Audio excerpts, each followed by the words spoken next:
29 mars 2020. Personne autour de moi, aucune voiture. Ma voiture, elle n'est pas bridée.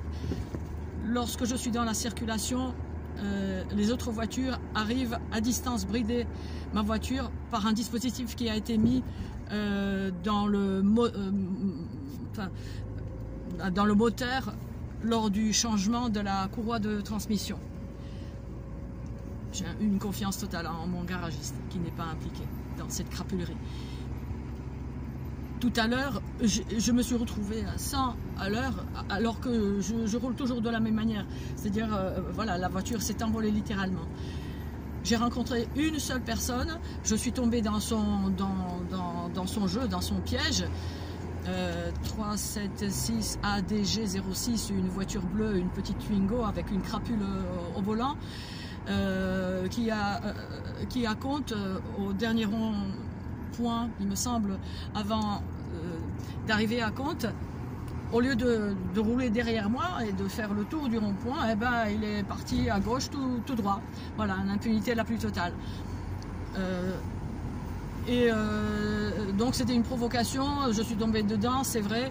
Lorsque, un peu plus tard, il était là de manière assez ostentatoire,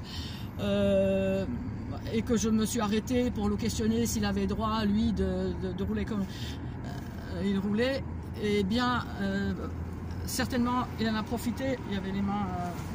enfin bref, il en a profité pour activer à distance le système qui bride ma voiture. Là, elle peine à 40. Ça monte un peu, mais bon, c'est un moteur puissant. Voilà, c'est une Honda 7 chevaux. Et puis voilà, j'ai pu voir la différence. Donc le harcèlement en réseau, ça ils me le font tout le temps aussi. Il faut que je vérifie tout le temps si c'est voilà. Enfin voilà, gang stalking, traque, surveillance, violation de domicile.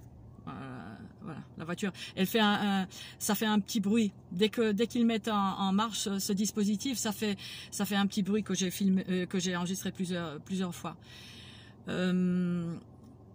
Harcèlement électromagnétique, le réseau met le paquet. Là, pendant le confinement, les agressions sont extrêmement violentes, probablement par une arme acoustique ou par un radar, par quelque chose qui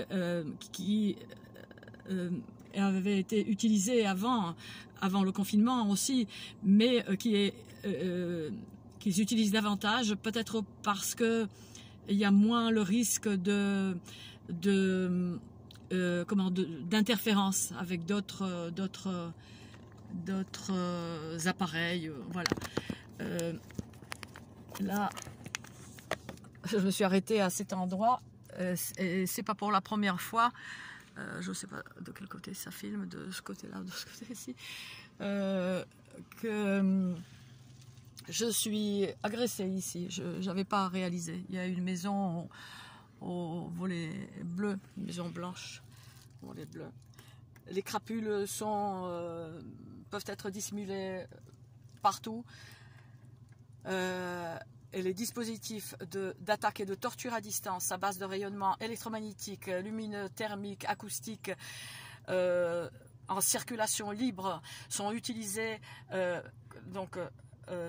au but de torture sur une cible blacklistée. Mais votre tour à vous tous viendra. Donc passer l'information, c'est un vrai génocide qui se passe depuis des décennies, en impunité la plus totale. Droit comparé du harcèlement électromagnétique, nécessité d'une loi française pour voir les bases de ce que c'est, cette nouvelle criminalité vieille de plusieurs décennies, mais maintenue secrète et violemment maintenue secrète. Parce que ceux qui osent la dénoncer comme moi, je vous dis pas ce que je me prends. Et également, les Nations Unies commencent une enquête contre la cybertorture, la torture à distance. vous avez une information sur le site d'Elizabeth Smith, par exemple. Il y a beaucoup d'informations en anglais là-bas. Il y a des informations en russe, ça parle partout, sauf dans cet État qui est dirigé par des mafieux. Mafieux. Honte à ce pays. Putain, j'aurais jamais cru vivre ça dans ce pays, en 40 ans. Comment il s'est défait totalement. Totalement. Honte sur vous. Et vous êtes tous les dirigeants, vous êtes tous au courant.